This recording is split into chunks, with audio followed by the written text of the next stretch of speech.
If you could, do me a favor and find your seats.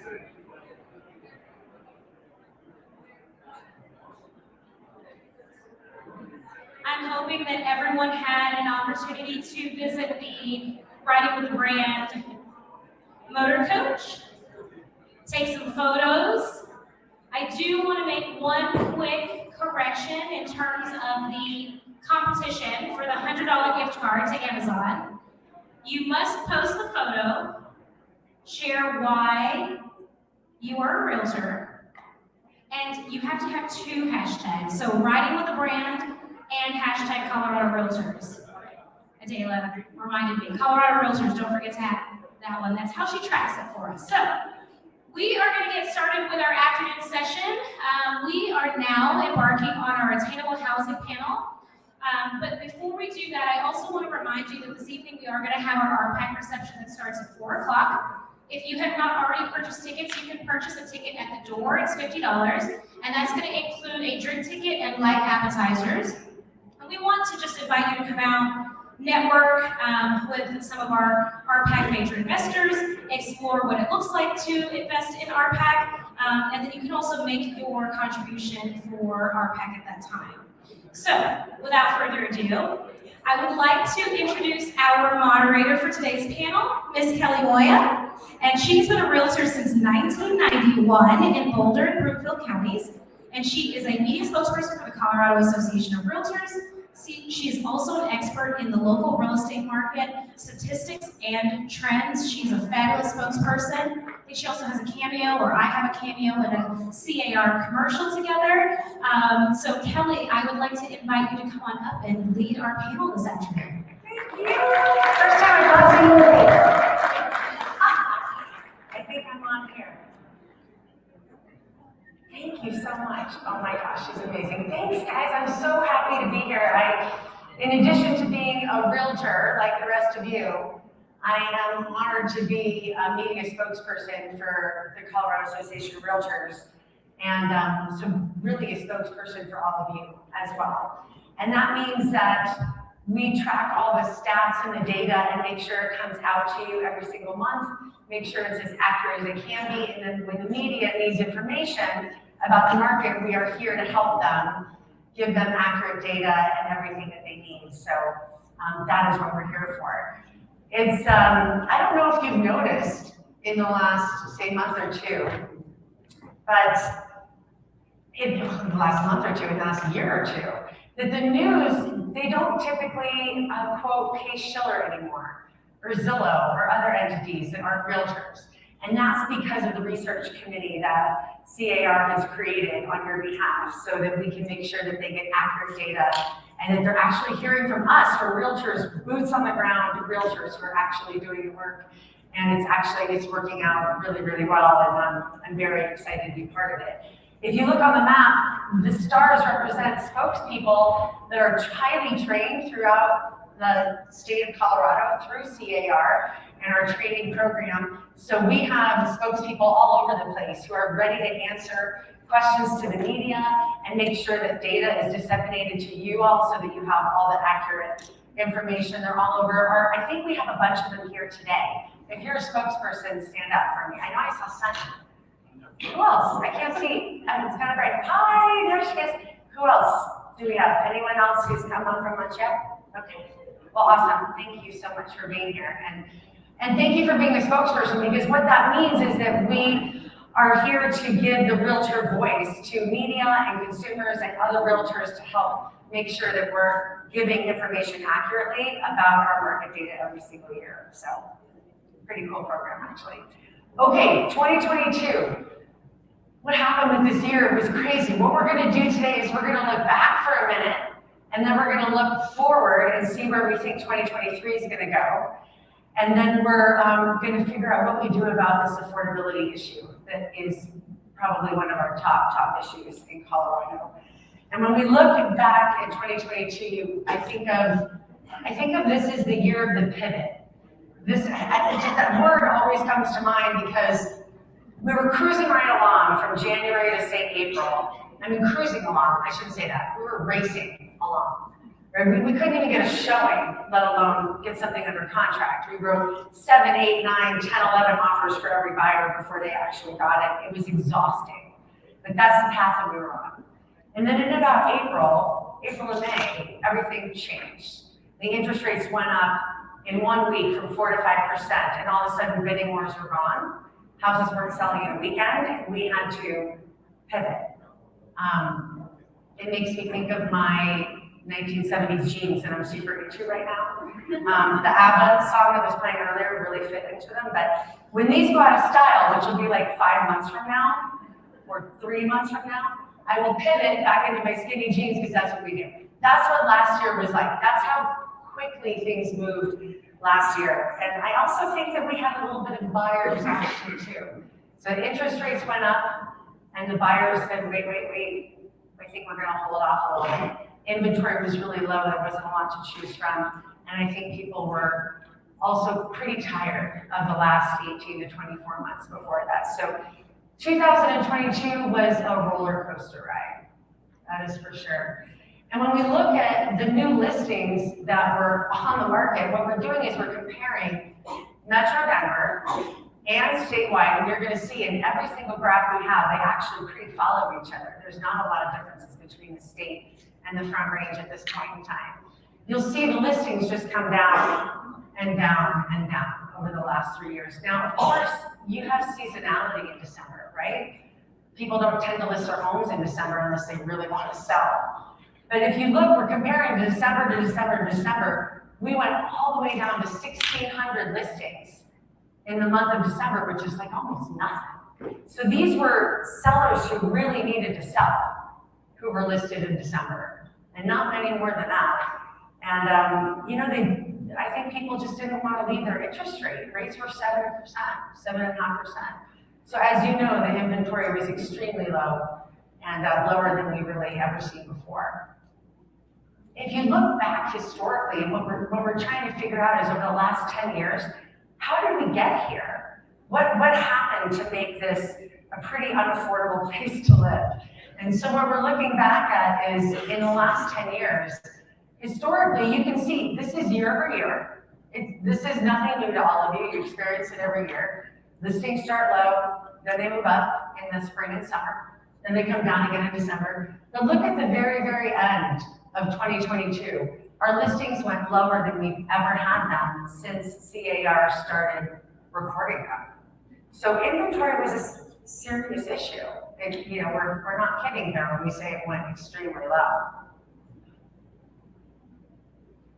And then when we look at actual sold listings, which is a super important aspect to consider too, again, we're looking December to December to December.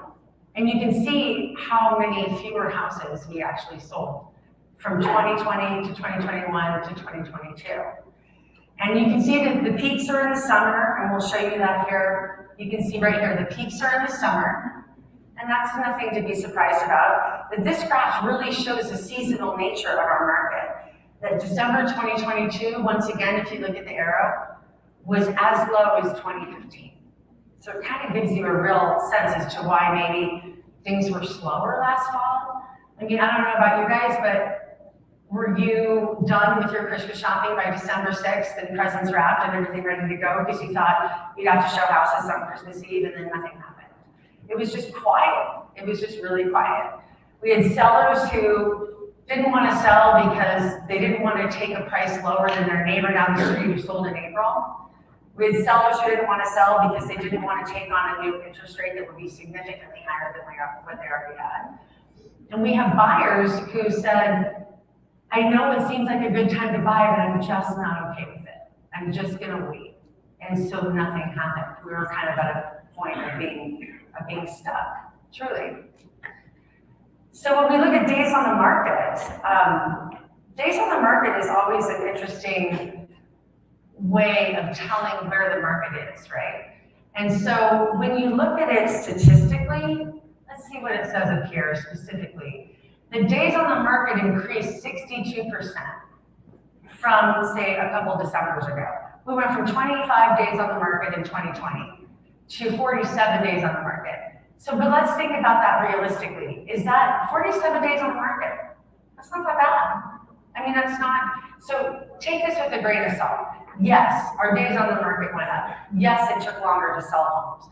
But in the scheme of things, 47 days on the market isn't even the buyer's market yet. And we'll talk more about that too. But so, yeah, it's taken longer for houses to sell, but I do think it's important to keep this in perspective that in, compared to other markets like our 2010, 11, 12 markets, 47 days on the market isn't too bad.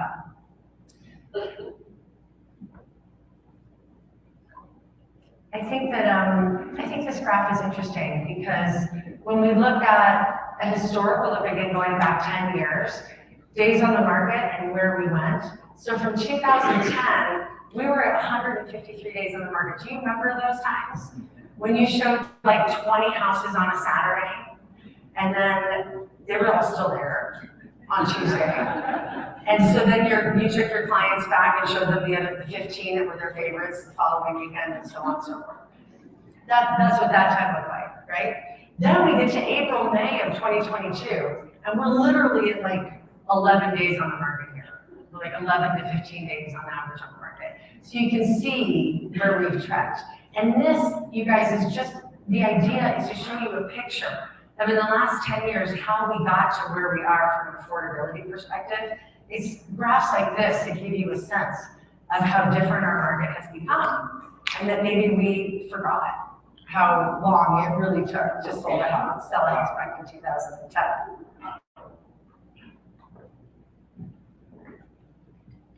Come on, click for me. There we go. So when we take a look at inventory is a huge thing, right? Because inventory tells us what kind of supply and demand we actually have. Inventory actually started to go up. And it was like, oh my gosh, yay, we got more houses on the market, but we didn't really. We got more houses that were on the market that didn't actually sell. So we didn't see a lot of new listings come on the market. We saw listings stay on the market. And we saw buyers who weren't really prepared to buy or willing to buy at that time. So we finally got a little bit more, 5,300 listings on the market by the end of the year, but it still wasn't enough.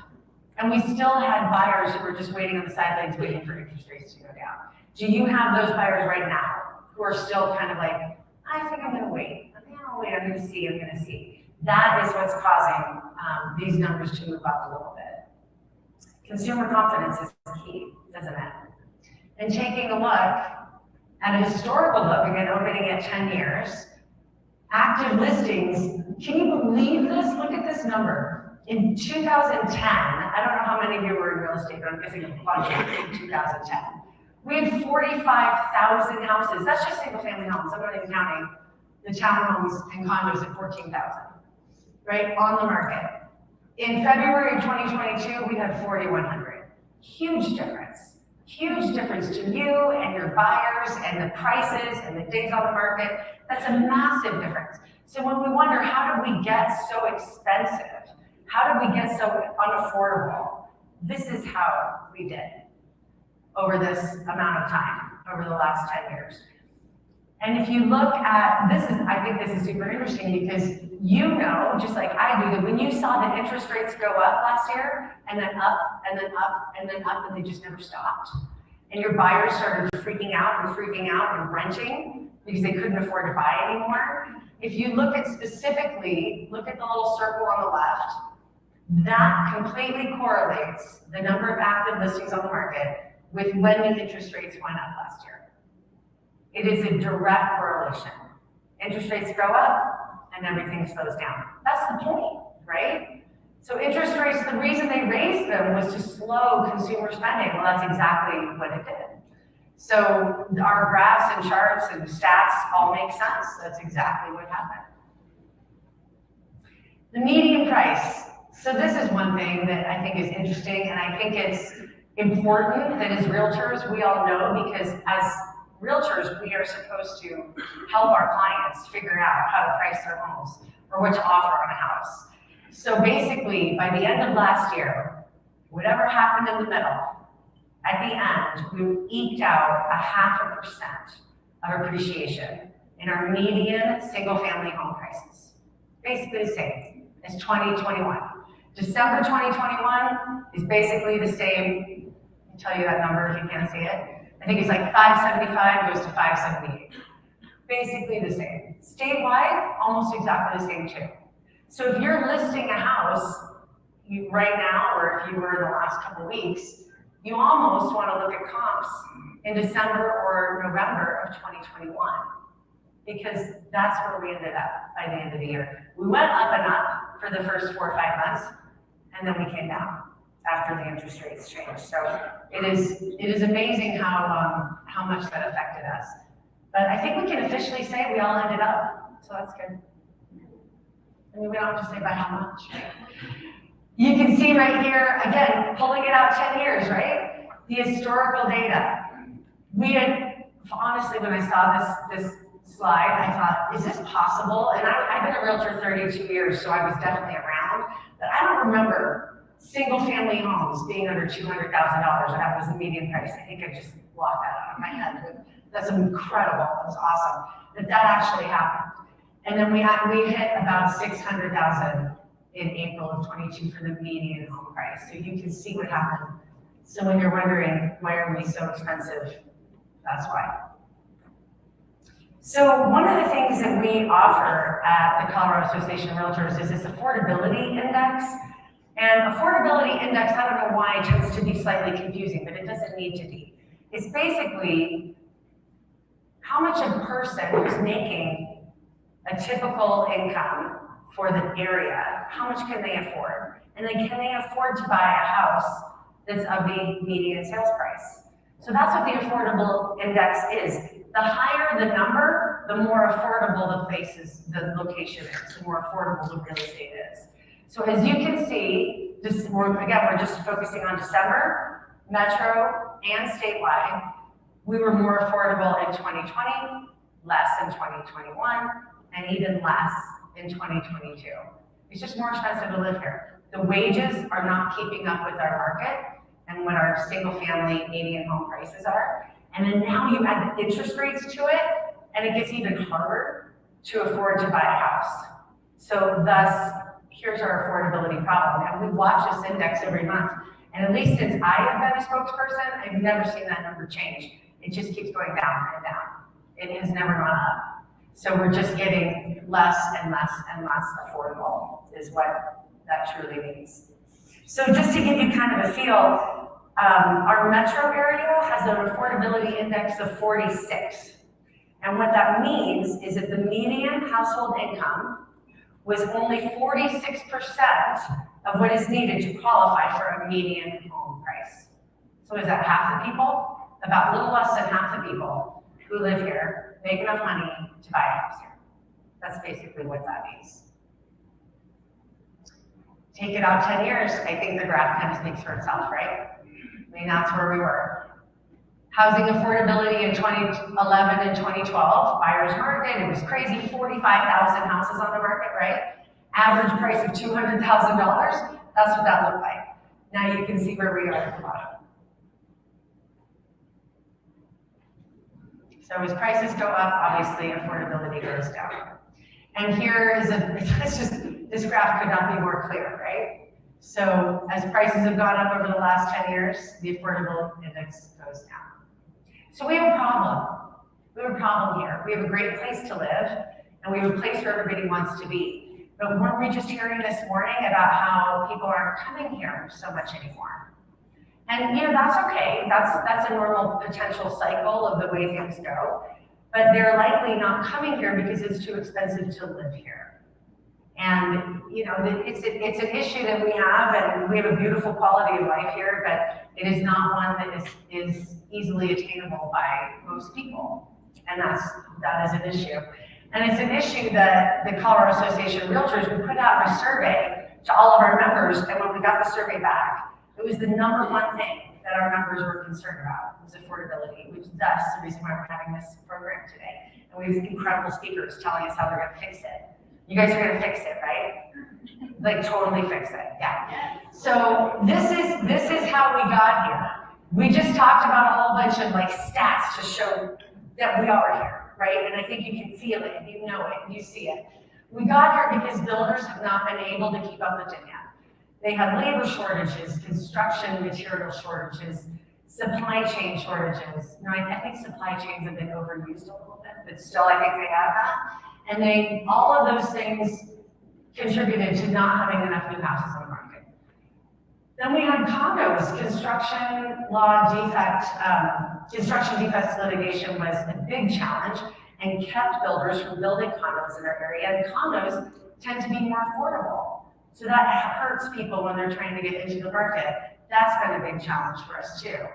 The migration to Colorado, both before, during, and after the pandemic, we talked a lot about that. I mean, during the pandemic, we had all these people from San Francisco, Texas, let me think of the top one, San Francisco, Texas, Chicago, Los Angeles, thank you, coming here because they didn't want to live where they were anymore, and they could work remotely, and they wanted to live in Grand Junction, which is beautiful, Colorado Springs, Pueblo, they wanted to live in Boulder, and they did, they all came here. So you had this incredible amount of demand and not enough supply during that time. Now things have slowed down a little bit, but we just had this radical amount of people coming into town during that time. And then another thing that has been an issue the last couple of years is we saw this morning, right on the graph that Patty showed, the millennials are a huge group of people that are buying places. And that's wonderful, but our baby boomers, they aren't moving. They're just hanging out, they're healthy, they're strong, they're staying in their houses, they're remodeling their houses, they're taking out the bathtubs and putting in the walk-in showers, and they're just hanging out. And so the millennials are buying, but the baby boomers aren't selling. So the typical cycle of houses listed and houses being purchased is not happening right now. So that's another reason why we got to where we are. So what's gonna happen this year? So here are my predictions. I will say this with a couple of caveats. One, they're not just my predictions. I sit on a board of top producing agents that actually shared these predictions with me, and I made a couple changes based on my opinions. So these are purely crystal ball things that absolutely I will come back this year or next year this time, and you all can tell me if I was right or wrong. But this is what I really think is going to happen in 2023. Based on talking to all of you, talking to top realtors, talking to economists, reading a lot, this is where I am. Don't hold me to it, okay? This is what I got. There's no housing bubble. I think we figured that out by now, right? I mean, maybe a year ago or 6 months ago, the media talked about a housing bubble because things were so crazy in April and May of 2022. How could you not suggest that might happen? We don't have enough inventory. We actually don't have enough of the 6 economic key factors. We might only have one of them that Elliot Eisenberg would tell you would create a housing bubble. We're nowhere near that. I don't think that's an issue, mainly because of the inventory. I think that prices will go up 3 to 5% this year. I don't think they'll go up any higher than that. I think they'll go down first before they come up. There's a caveat on that because I was just in the lobby at the break having to write an offer in a multiple offer situation. And I thought, really? Already? Again? So can I just say that maybe we are picking up a little bit quicker than I already thought. Number 2, I think inflation is peaked. I hope that's true. I'm going to put out in the universe and just make that be, but I really actually think inflation is peaked. And we heard about that this morning as well. And I think that because of that, we're going to see interest rates come down a little bit. I think 2023 is going to mirror 2022. And I might alter this a little bit. What I mean by that is it will mirror it. So instead of the market going crazy from January to July like it usually does, and then kind of plateauing out through the end of the year, I think it's going to be opposite. I think the beginning of this year is going to start off a little sluggish, and yes, we're going to see a couple competing offers on the lower price listings. But in general, until we see our interest rates with a 5 in front of them, I think that we're going to be a little sluggish. Then I think the second half of this year, when you've all planned vacations in August, because it's typically a slow month, that's when it's going to be crazy. That's my prediction. I think mortgage rates will drop. I think we'll be around 6% until we get into the summer, and then I think we'll probably get around 5%. And I sure was glad to hear that my prediction was confirmed this morning by our esteemed speakers, because I thought, okay, they think that too, because we're all on the same page there. I don't think inventory is going to grow. I think you still have the baby boomers who are sitting there who don't want to sell. I think you still have the sellers who don't want to take the higher rates. I think we still don't have enough inventory from builders. I don't think you're going to see a whole bunch of new listings. I don't think it's a buyer's market, but I think it's a balanced market. And on that, I wanted to suggest, and this is from my good friend Alan Smith. I don't know if he's here today. If he is, hi Scott, he's right there. I agree with Alan on this. We both think that, in every seminar and kind of general real estate conversation about balanced markets, everyone talks about 4 to 6 months being a balanced market on days on the market. I don't think that's true. I think that's too long. I think a balanced market is like 2 to 3 months, which is right where we are right now. I mean, isn't a balanced market where a house stays on the market for a little while, long enough to show it and then bring mom and dad back a couple days later, but not so long that it's on there for 6 months. We're selling at 98 to 99% sales price on this price. That's awesome. A little bit of negotiation, but not a lot. That's a balanced market. And I think that we're looking more at 2 to 3 months as a balanced market. Anything under that becomes sellers, anything over that becomes buyers. But I think we're going to be looking at a balanced market for a little while. Nope, I'm not taking that. I'm not done yet. I think sellers need to get a grip. Okay, they need to be more realistic, and that's our job. We need to share with them all the slides, everything that we learned today. We need to show them where the market is. We need to show them that they didn't make any money on their house last year. It went up and then it went down. We need to show them what the right price is for listing it in a reasonable amount of time so that it sells under 45 to 60 days. That's our job. And I think that they need to stage and make houses look great and garner the days of throwing a sign up in the front and having a house messy with tenants and it still sells the weekend. I think those days are gone. I don't think new construction will increase. We did hear a little bit this morning about construction being more on a positive note, but I think here locally, that was more of a national report. And I think here locally, you're going to see that we don't get a lot of new construction. And so we can't count on that. Employment and labor markets are key to changing everything. And we heard some awesome information this morning about our job markets and our employment markets, and they're doing great. So I'm feeling very positive about that. But number 10, I think, for 2023 is that affordability, or lack thereof, will remain our biggest hurdle. And people won't come here, and jobs won't move here, and companies won't be here if we don't offer some kind of affordable housing. And so we're trying to figure out how we do that. I mean, a regular market with the way that it works with supply and demand is just going to push prices up or down the way that it goes. But is there anything that we can do as a city, as a state, to help create a situation where everybody can live here? And that's why we decided to have 3 people today who are just instrumental in coming up with programs that actually will help us solve this problem. And so I would like to introduce them to you, if I could.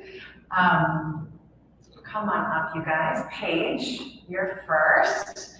This is Paige Alejandro. And Paige is the business development manager at the Colorado Housing and Finance Authority, our friends at Chapel, right? She has over 20 years experience in affordable housing and community development. She manages the home finance business development team. That sounds fancy. Oh, there you are. She provides outreach and training opportunities for lenders, realtors, nonprofit groups, and consumers because they offer a whole bunch of home buying programs and services. Paige, come on up.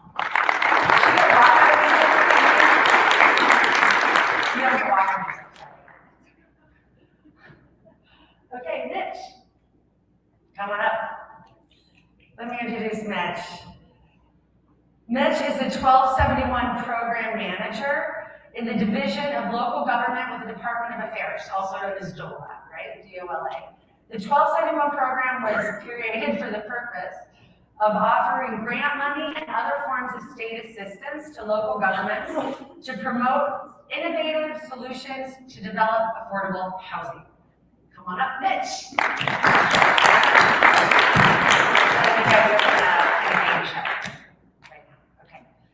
Peter Lafari is the Executive Director of Maker Housing Partners, a socially conscious public housing authority based in Adams County.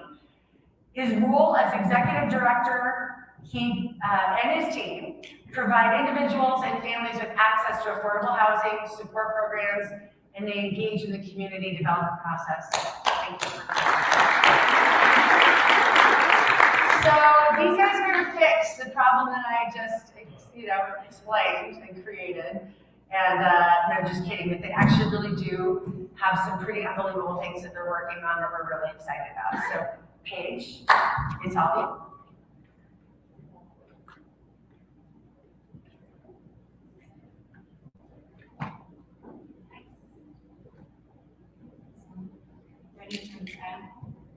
Y'all can hear? Awesome. Okay. Hi. Good afternoon. I'm Paige Alejandro. I am the Business Development Manager within the Home Finance Division at the Colorado Housing and Finance Authority. Who's heard of Chapel before? Yay. Surprisingly enough, I'm not here to talk about our home loan programs and our down payment assistance, but I am here to talk about a great program that we're administering on behalf of the state. And I don't know if we three are going to fix the affordable housing problem in Colorado, but we're going to get steps closer. It's a lifelong mission of Chapel's, and I know a lot of my colleagues up here on the panel. So what I'm going to talk about is something called the Rec Reporting. It's Rec Reporting for Credit Pilot Program. Say that 10 times fast. Anybody heard of that? Oh, several. Okay, awesome. I love it. I love it. Okay, so let's gotta work two clickers here. There we go. Okay. For those that aren't aware of what the program is, it was created in the legislature, or the assembly. I'm sorry, I'm from Texas. We call it the legislature. Here they call it the General Assembly. But back in May of 2021, they created the Rec Reporting for Credit Pilot Program. And Chapel was, named in the bill to administer the program on behalf of the state. So what the whole purpose of this particular program is actually to be a catalyst for Colorado renters to responsibly build credit, and hopefully, in doing so, pave the way on their journey to homeownership. So what this program has charged us with doing is getting at least or a maximum of 10 landlords together to participate in the pilot, and together we're hoping to solicit over 100 tenants living in those properties to participate in the program. And again, the whole emphasis is to help those that may be underserved, or communities of color, or underrepresented in the homeownership realm to build their credit.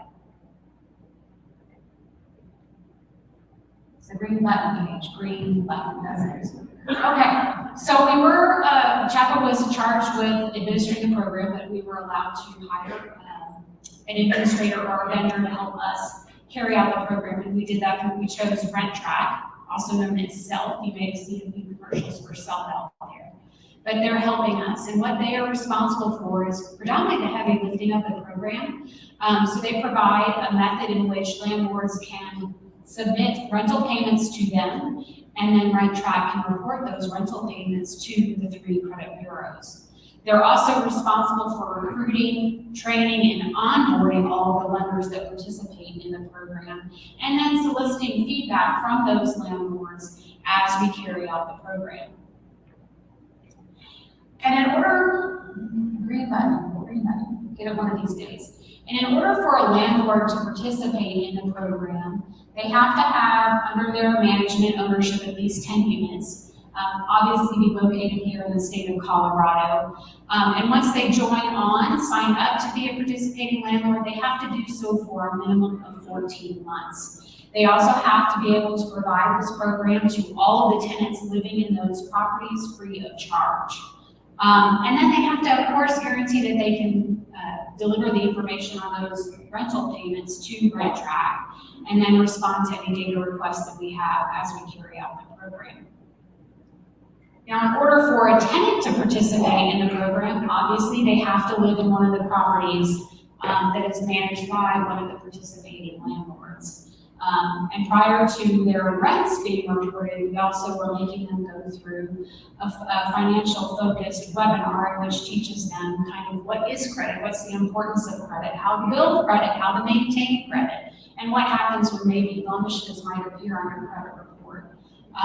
All helping them be knowledgeable about that process and self-empowered in their journey. Then they have to make those payments on time, right? This is a program that encourages on-time payments because it's only on-time payments that are going to be reported to the credit bureaus. That said, should a tenant not make 3 payments or they miss 3 payments, they're unenrolled in the program and can't re-enroll. Flip side of that, they can always opt out from participating after they sign up, should they wish. So, at a glance, these are some really fun numbers for me to be able to report because, again, the legislation said that we had to have 10 or fewer landlords participating. Right now we have 5, so we're right at that kind of sweet spot. But with those 5 landlords, 9 properties are participating. So one landlord obviously has more than 1 property that's enrolled in the program, and that's fine. Again, the legislation charged us with getting at least 100 tenants to participate. Right now we're at 181. So we've kind of hit both of those big benchmarks of the legislation. We're really proud of that. But what I think I'm most proud of is the bottom row of figures. The average starting FICO score, credit score for one of our tenants right now, of those that are enrolled, was 581. And where the current credit score sits right now, the average is 637. So that's a big increase, right, y'all? I mean, 40 to 50 points of your FICO score is going to be, it could be detrimental to you being able to secure a loan. So we're really pleased with those results. But look at this last number, this 282. We have a tenant participating in our program right now that has improved their FICO score by 282 points through participation in this program. That's outrageous, right? Yeah. Thank our legislature or General Assembly for being so proactive and thinking of this program. I'm really proud of that result. And we hope, to see this data continue, this good trajectory that we're on. We have until 2024 to administer this pilot, and it will be at that time that we then have to submit a report to the legislature, kind of showing them the highlights, hits, and misses of the program. And what they do with that data is up to them, right? But if we can show some good results, perhaps that they will continue to look at future legislation that can impact our renters here in Colorado so that we can move them perhaps into homeownership. But think about the journey too. I mean, I know I'm a home finance person. You guys love selling homes. But this journey is even larger than that of just homeownership. It's just wealth building, generational building, asset building. Somebody that can improve their FICO is going to have better access to credit options, right? Whether that's a lower interest rate loan on a credit card, or being able to get a car, which will then allow them to get to work, that can then further move them up the chain. And then maybe go on to get a student loan so they can pursue education or a trade association, right? And then perhaps inevitably homeownership. But together I think that we can all accomplish this, and this is just a great program that CHAPA has the pleasure of administering. I do have my contact information here on this last slide. Feel free to reach out to me, call me, should you ever want to talk more about it, or home loan programs with down payment assistance. Love to talk to you about that too, but thanks for this opportunity today. That is so cool. I have a question. So, how come fewer than 10? Can you not have more than 10? I don't understand. I think that's a great question. I think because this was a pilot, it's deemed a pilot because we, again, the General Assembly, this is very proactive of our state to be doing this. And I know that you might be asking, who else is doing this out there? Colorado is one of the first states to have a program of this kind. And so I think in their, when they're thinking about developing a program, they don't want it to necessarily be detrimental. They want it to have some success potentially, and perhaps a smaller scale program as a pilot was kind of their thinking in that rationale. But again, as you saw, we can have one landlord that may be managing many properties across the state, and they can offer it across their platform of properties.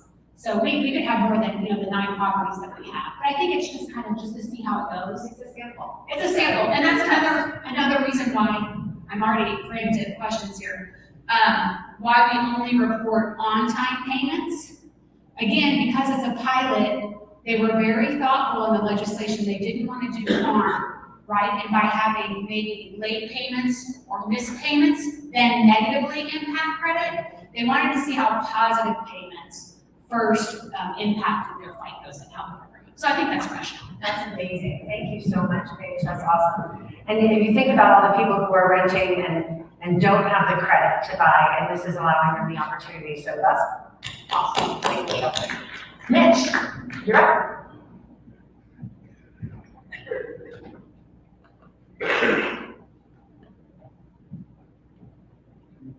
Green button. All right, hello everybody. My name is Mitch Hendrick, and I'm representing the Department of Local Affairs here today to talk about the Innovative Affordable Housing Strategies Program, as I'll try to refer to throughout this as the 1271 program, because that's what Bill created back in 2021.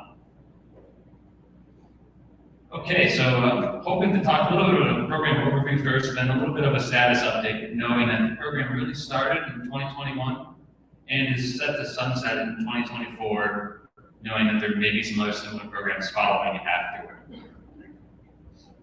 So, the 1271 program was established to remedy the affordable housing crisis in the state, specifically using ARPA funding, stimulus funding, in the form of grants to incentivize municipalities and counties to remove land use regulatory barriers and other development review process barriers to bolster affordable housing development in their community.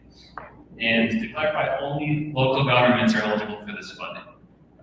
And affordability in our program is defined as 80% AMI or below for rentals and 140% or below for ownership units.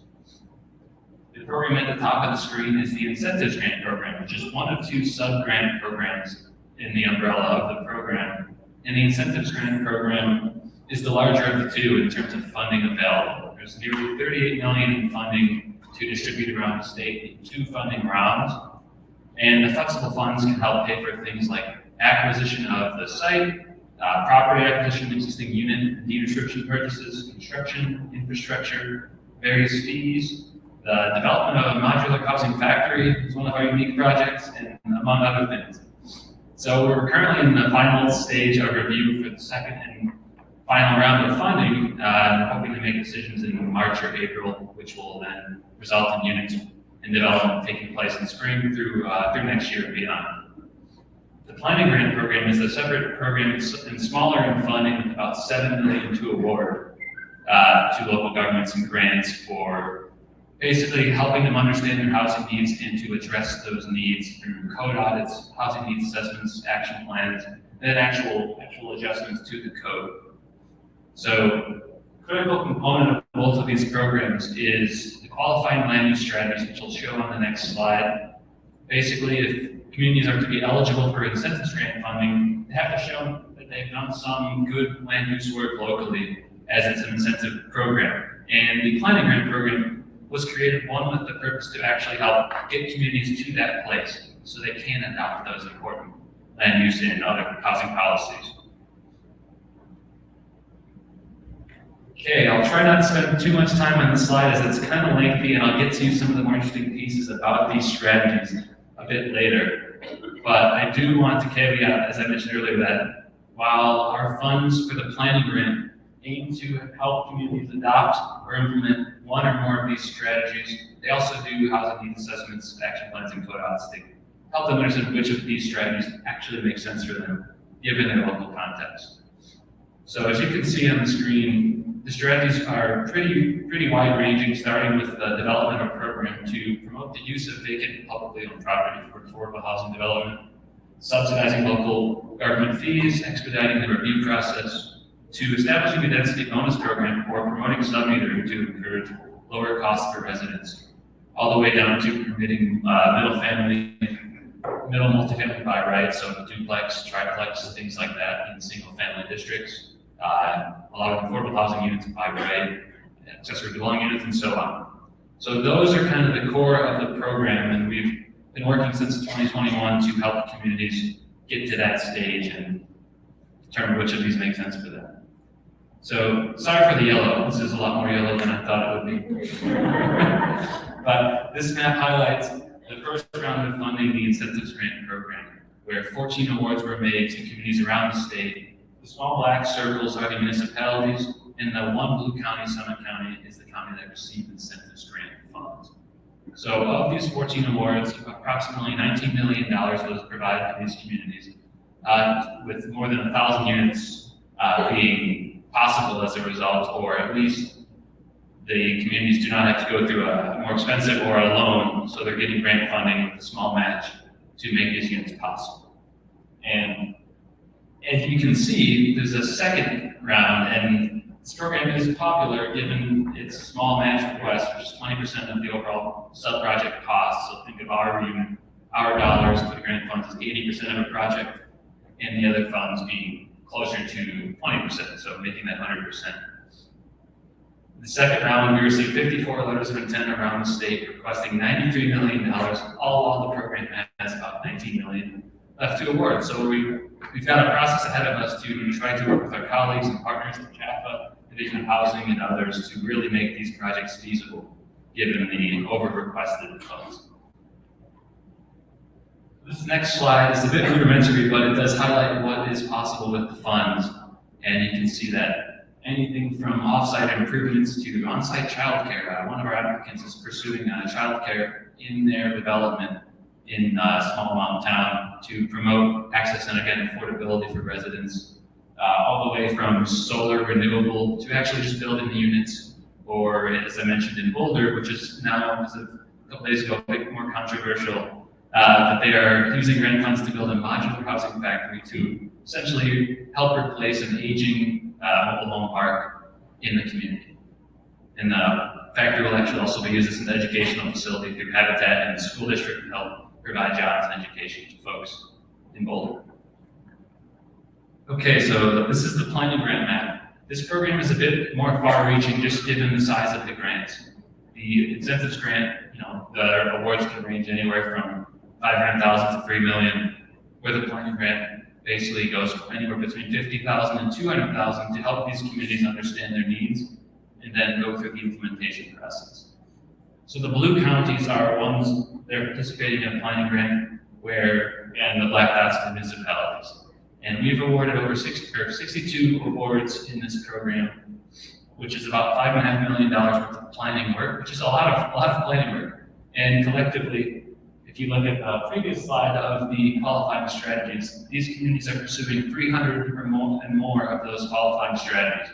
So if you can imagine each of these communities taking efforts to implement those important strategies, however they see fit, it could really be a big boost around the state. And some may see the incentives grant as the flashy, exciting program because really units will come out of the ground. But this program really does have a big impact and far-reaching into the future rather than a specific development. Okay, so this is the initial takeaways chart. And the numbers in blue are the qualifying strategies that our grantees had adopted before they came into the program. So you can see what was kind of popular around the state, at least in these 62 communities. And in the red is shown what they're pursuing. And there are some trends here, but we're waiting to see what happens at the end of next year, or I guess it's this summer, when adoption will have taken place, and we'll see what was the ultimate list of popular, most pursued and implemented strategies, because there's a long process to get from planning to implementation, and that's deservedly so. There's a lot of community engagement and research that needs to be done. So, as I mentioned, we started awarding in late 2021, and as of now, we've seen 32 strategies get adopted from our first round of grantees, which is impactful, but we do have 300 and more still being pursued around the state. And just want to quickly highlight which ones we've seen so far that are showing the largest numbers in red, which means are being pursued by the most grantees. And that is typically developer-friendly processes to reduce development fees, whether subsidizing or reducing, expediting development review process to make that quicker, and then authorizing ADUs by right in their communities or in specific districts. That takes a variety of forms. And lastly, this slide just highlights the acceleration that the incentive-based nature of the program provided, knowing that it's not a mandate. Nobody forced these communities to apply for funds and then carry out their processes to get to adoption. But what was exciting is several of our first round grantees in the planning grant program used that money in that time to then qualify themselves for an incentive grant program, which required they have some of those strategies in place. So we're seeing the incentive approach work really well in this program. And not only did it lead to more communities being eligible for incentives grant funds and they've applied, but it's also allowed communities to say they've already been set and ready to go in their strategies. They've just improved them. So they're strengthening their local approach. Lastly, this is my contact information. Feel free to reach out to me. I've got cards on me, but some exciting programs here at DOLA, and the next one coming up, not with Peter, but in DOLA, is called Strong Communities Program. Still under development, but there's some similar elements here that while communities may not be eligible for these two funds I just spoke about, Strong Communities is another one that I would speak to your communities about when it comes out and encourage them to get in touch with our contacts at DOLA. Thank you. All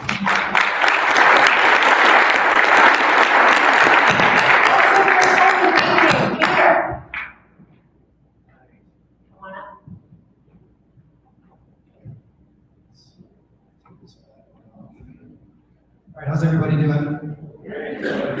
Great. So how many, maybe a show of hands, are happy with the state, not just of affordable housing, but of housing in general in Colorado? How many? Show of hands. Wow. As Americans, we don't agree on much, but we agree on this. So, okay, is housing advancing? Are we seeing efficiency gains? Are we seeing new product types and deliveries that meet the needs, the diverse needs of our Coloradan individuals and families? Any hands? There's probably amazing tenure in this room. Are houses really being developed any differently than they have been, say, since the 50s, 60s, 70s, 80s? Of any materiality? Are we building them faster? Yeah. We're building a little faster, but we're not building them at the same, our labor hour productivity gains in the home building industry is seriously lagging behind the labor productivity gains in every other sector of the global economy, not just individually, but combined, right? That's not just Peter talking, that's a report from McKinsey back in 2020, which took a poll of over 400 general contractor CEOs from across the world. And what they found was that the reason why that we are not advancing in our productivity gains and we are experiencing acute supply shortages is because essentially we don't have a free market. We do not have a free market in housing in Colorado.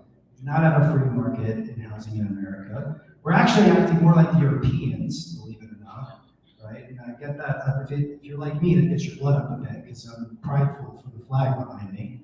But ultimately, unlike Europeans who are pouring money into research and development and looking at standardized codes across regional areas so that we can combat the disaggregated, project-specific housing environment for which we live here in the States, right? So I'm an affordable housing developer. We own, operate, and develop multifamily affordable housing. I'm very proud of the buildings that we create. I'm not as proud of how long it takes us to develop them. Not as proud of how much it costs to develop each unit. But I am proud that we've won some awards recently. And unfortunately, an award-winning, kind of basically LEED certified building in one city is illegal to build in the city immediately adjacent to it. Right? So what does that do for opportunity costs? What does that do for economies of scale? It crushes it, right? So ironically, the United States, where we are a cost-benefit analysis society, and that's really driven us to become the manufacturing power of the world, so much so that we liberated the entire world with our great men and women of the World War II era, right? We created the manufacturing might, we liberated the world through our ability to create armaments, to be able to move men and women to all over the world so that we could address the scourge of socialism and all that entailed. But ultimately, we're now acting like we're in the precautionary principle, where any scintilla of concern, no matter how proportionately engaged, right, from a kind of a dynamic of, well, if how many people are against housing, right? We stop the whole process down. We stop the whole process down, right? Well, for any myriad of really important reasons, right? You're concerned about our precious water, maybe you're concerned about too much traffic, although any parking study that anyone ever does knows that you only look backwards, you don't look forward, but yet we will stop a much needed housing project, be it affordable in market, simply because we want to take another parking study, right? And so anything that can raise someone's hand to say, I'm a little concerned about that, precludes you from having the housing supply, as Holly shared, to be able to meet the needs of Coloradans that you serve, right? And so what has that done? What has that done? That led to this room of broad, diverse, beautiful, talented, and gifted individuals who are spending your precious time today here to not raise your hand and say you're not happy with housing, right? Perhaps that's because the most housing we ever built in this state was in the early 70s, and it was just below 70,000 units. We haven't even gotten close to it ever since that point. Do you know that we averaged net in-migration over 77,000 heartbeats? Basically up until the last 2 years, is how I mentioned. Do you know that we only averaged under 25,000 new homes per year during that same period? After the Great Recession, when liquidity dried up, we had an excuse. We said, well, nobody can gain credit, we can't develop anything, right? But what happened after that? So we built like 9,000 homes, just under 9,000 homes in 2009. Well, we must have done better, right, in like 2015, 2016, 2017. No, we never broke 25,000. Last year, we were on pace to eclipse 50. This year, we might be close to about 47, 48,000. But nowhere near what we need to build ourselves into the housing future that both we and our children not only deserve, but they require, right? And so how is that? So a housing market is a continuum, right? So you can't have an affordable, thriving segment of your housing continuum if you don't have a thriving and affordable workforce, attainable market, right?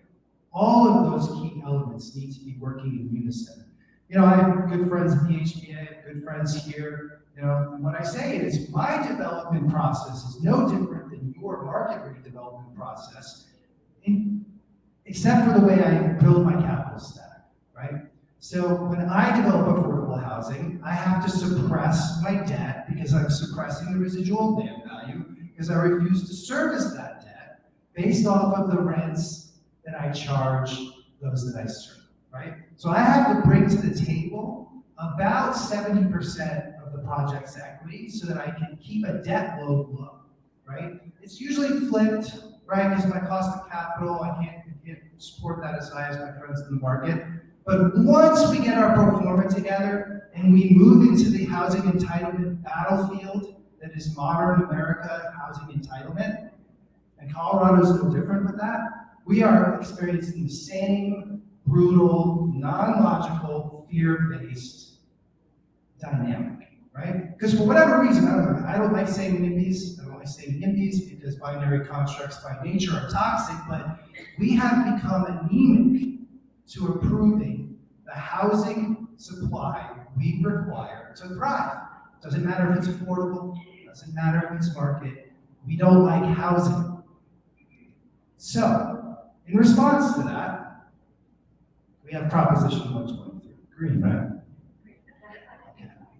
So, we've reached a bit of critical mass now, right? Who would have thought in the most local control strength state in our union that we would have a statewide funded initiative pass in a culture that is driven by Tabor, right? And although 123 isn't technically Tabor, it really kind of is, right? Because that's how we interface with it. And so for Proposition 123, right? Now again, hey, we're 93,000 to 216 units short. Here's what I was talking about to you before. And you can, my amazing co-fellow and I, Evelyn Lim, we came together at the Common Sense Institute in 2021, and we wrote a report about the broken value chain. And it was pretty cool. Just right after the governor's State of the State, he was jostling with a well-known conservative radio host here in the state and said, hey, you should check out Evelyn and Peter's report. Because they were saying, what do you mean free market? What do you mean property rights? You want to usurp local control? How dare you? Right? And so I said, okay, send this out. So Evelyn and I, we talked to Ross and we were talking through this, but here's the supply. I mean, the proof's in the pudding. The proof's in the pudding. And we didn't do this for our grandparents. And we didn't do this for our great-grandparents. We built homes. After those brave men and women came back from liberating the world, we created basically the entire ecosystem that still serves us now. Except we didn't do it for folks of color, right? Which was unacceptable. And so we have the tools, we have the resources, we're Americans. There's nothing we can't accomplish when we come together, right? We took flight off that great beach in North Carolina for the first time ever, right? Just recently in Southern California, we harnessed the power of the sun in a laboratory that may one day power all of our needs, but yet we can't figure out how we permit housing. Maslow's fundamental need. Why? You tell me. So, Proposition steps into the fray to say, you know what? Enough's enough.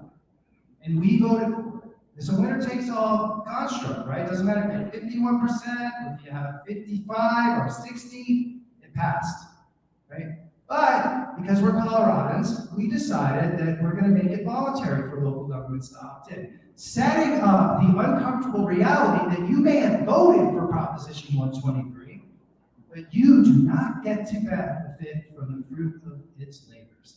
So, what does that mean? What it means is that 0.1% of annual tax revenue that's going to be set aside with no cap or sunset may not be available to you as a developer or as a realtor looking to connect folks to the great folks at Chappaqua, because Chappaqua gets a bunch of this for home ownership, for home down payment ownership assistance, unless your local government opts in. And so, what we're talking about here is to belly up at the bar of Proposition 123. And it's going to be about $300 million a year, which is good, but not going to solve the crisis, because I know a lot of y'all are math nerds like me, and you're going to take out the back of your napkin and start penciling it out and be like, Peter, that's like a Demetrius amount of units.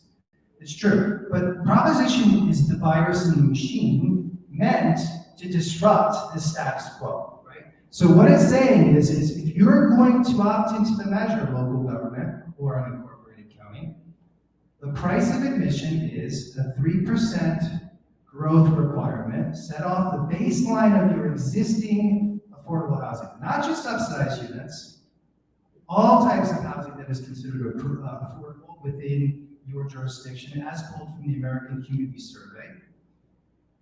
And you have to kind of build that by 3%.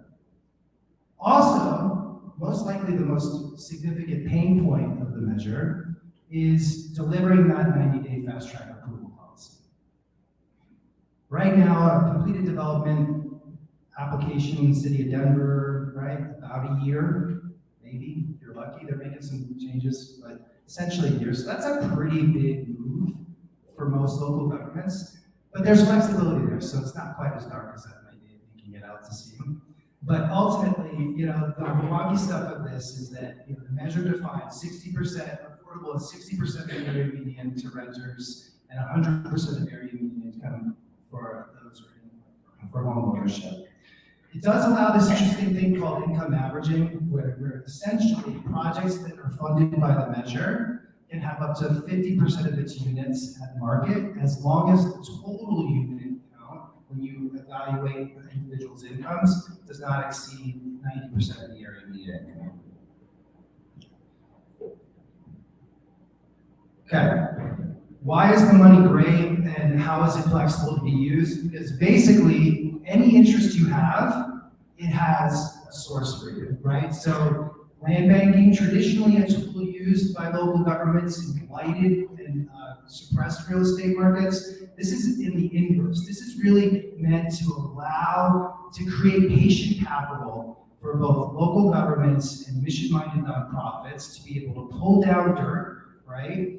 And then eliminate the cost basis, which is one way we can go about reducing our debt load so that we can, again, develop affordable housing. So this is really exciting. And it's in the form of grants for local governments, and it's in the form of forgivable loans below the prevailing market rate, right? As long as you meet certain benchmarks within 5 years or 10 years, that will convert into a grant, excuse me. So we've got affordable housing equity. That OEdit is actually our friends at Chaffa. They're going to pass it through to the talented team over at Chaffa. Concessionary debt as well. So it's about 60% of the measure's funding goes to Chaffa, and about 40% goes to Mitch's group. And so essentially the concessionary debt, any of the equity and debt vehicles go to Chaffa, and then any of the services elements that we see here for ownership, combating homelessness, and then local government capacity building goes to our friends over at So the measured value proposition is accumulation of those three elements. The money alone won't do it, right? So we need to, A, have smart goals for the housing that we need to create, because we have no measure on that currently, and we struggle, obviously, to be able to accomplish the outcomes that are required without reasonable targets. I think there's a lot of independent business owners in this room. How many of you have a business plan? Right? Anyone think we have a business plan when it comes to how local governments talk about facilitating the development of housing? We don't. We don't target anything. We don't measure anything. In fact, we resist that. So is it any doubt that we don't meet any of those targets? And so again, essentially what we're saying is, and then we have to be able to go, why are we putting so many superfluous requirements? I was talking to a friend recently, and we were reviewing the Boulder development code back in the 60s, and it was less than 20 pages. It's over 1,000 today. Right? So let's not listen to local governments who say we don't have enough staff. There's not enough planners. Mitch was a planner. And he's probably a really good planner. I think you are, yeah. And so, no, it's because we put so much pork into the process that we can't hire enough people. Also, the fact that every local government's requirements are different means that you have to learn a new code in each locality for which you engage upon. So even if Mitch and Peter wanted to get into business, start our own consulting firm where we provide planning solutions, it's not like we're going to be up to speed so that we're going to be able to serve our clients in the time frame they require, right? So what this is doing is saying, you know what? You got to evaluate why it's taking so dang long, okay? Maybe all those discretionary elements, design standard review, should be reduced so that we can actually put the Planning Commission's recommendations into action, eliminate this is that use by right discussion we heard before, so that we're not gumming up the process and giving everybody 20 bites of the apple to litigate our projects to death. So how are we going to help them get there? There is flexibility. Really, the 90-day fast track is 6 months when you look at the waivers that are permissed. Right? And on top of that, local governments have until 2027 to be able to codify their 90-day fast track while maintaining the ability to gain access to the funding while they work up their 90-day process, okay? So when we talk about those broad affordability requirements, because folks in the high country do have some differing affordable needs to suit their specific demographics, right? That's the income averaging element, right? We have broad funding sources and uses. We have this interesting thing called a tenant equity vehicle, which will help Paige's pilot program. The average, anyone want to guess what the average net worth of a renter in America was last year? Who said 9,000? 9,000? I should buy you your original choice. I'm just kidding. Anyone want to guess what the average homeowner's net worth was as of last year? So just over 300 grand, right?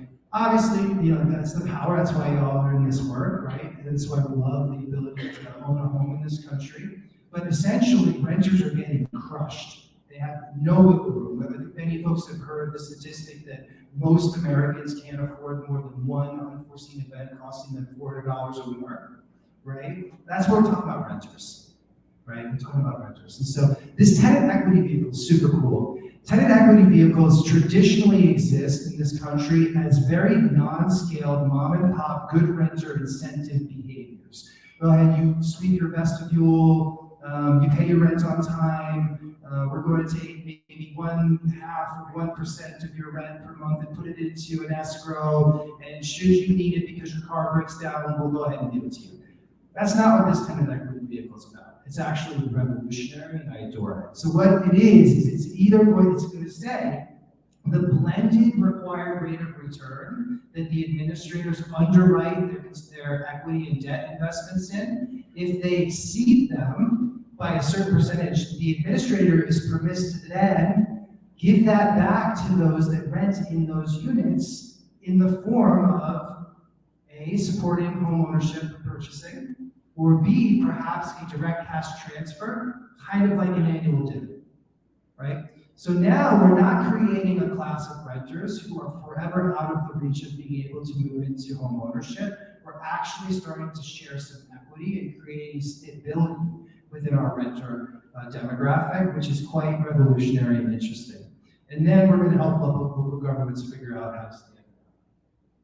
So this is really wonky. We can share it with you guys before, but if anybody afterwards, but if anyone's interested, at the Common Sense Institute, I did a report on this back in September, and then I also just did a refresh last month. So as we talked about the baselines and growth targets, and then we did some preliminary targets by county. We didn't have the capacity due to the deadline to be able to pull out every city and county, but our good friends at DOLA, DOH, they are going to be publishing draft baselines this month. We're not quite sure when yet, but I know that they're working on that. One of the reasons for that is that the measure has 3 elements. I mentioned the American Community Survey. That's aged, right? So it's not quite up yet. Then there's what's called the CHAF survey, which is what HUD specifically procures from ACS. That hasn't been done either. And then there's another element, which I like to call the safe button. I call it the OS button in other rooms, but I'll be cordial today. Essentially what that means is that the measure says that if in the pursuit of crafting these targets, the outcomes are deleterious to the efficacious implementation of the measure. I adore that. I'm still trying to figure out who wrote it. If that is the case, then DOH can throw it all out the window and create their own baseline, which could be good and could be bad, because we want DOH to be specific, consistent, and transparent, so they're not picking winners and losers amongst local governments, where the local government says, well, I can do 2% and on a growth target, let me in, and then another local government says, well, okay, I can do 3. So I think they're going to do that. I have a high level of confidence that DOH is the pulse of the market in this, and we'll have a successful implementation. So key deadlines and milestones. They're going to publish those targets, as I mentioned, in February. The money transfers from the Joint Budget Committee on July 1st. Joel wants to reward early adopters. So if you get in first, they're going to start allocating pretty darn quick, and they're going to ask folks to then say, hey, get in before the deadline of this first 3-year period, And then finally, right, as it looks at, again, it's not just bricks and sticks. So this proposition also provides participating local governments the ability to provide emergency rental assistance. Could even be emergency mortgage support, right, for folks to stay in their homes. But if you are not opted in and doing the other two requirements as a local government, Peter, who may have a development project that would benefit from the funding here, is out of luck. A nonprofit provider servicing mortgage relief is out of luck for that local government. So if you're interested in this, I'd love to chat more about it. I hope I woke you up a little bit. And thank you so much for the ability to chat with me.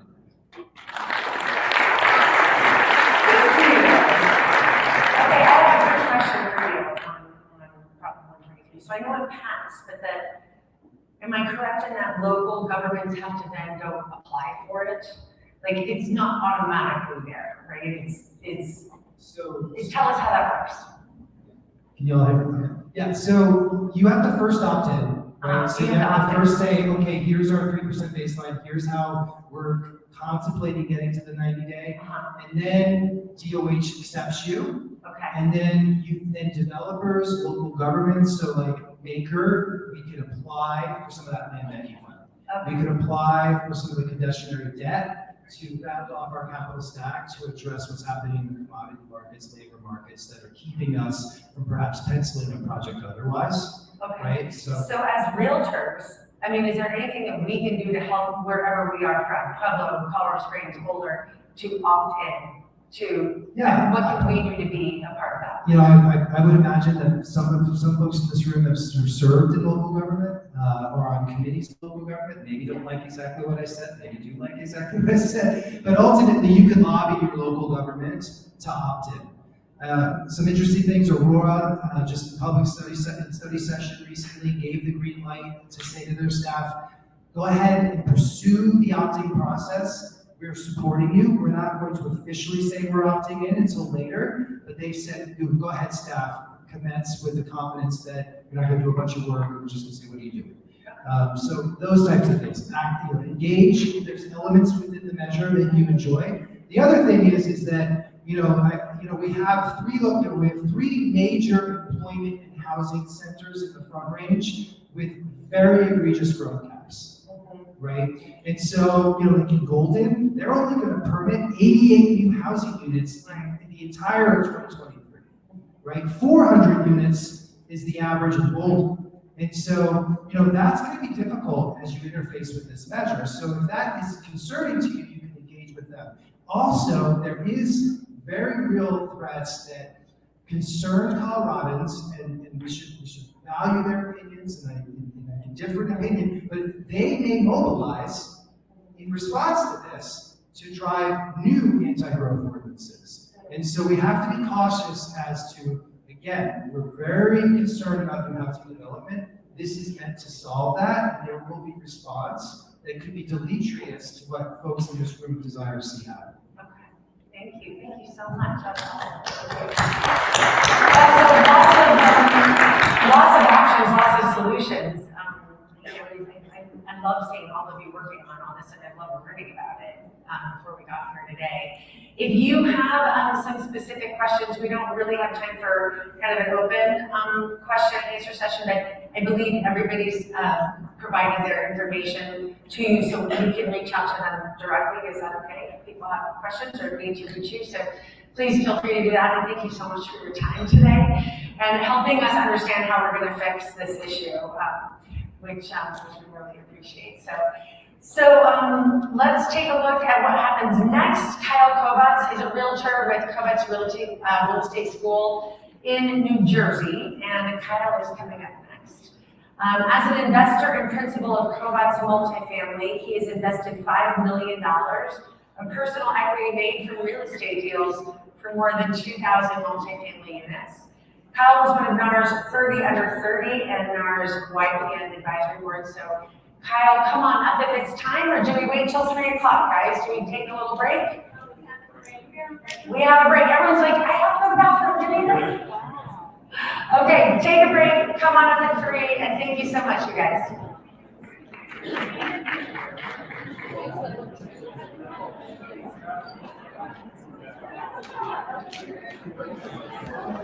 Oh no.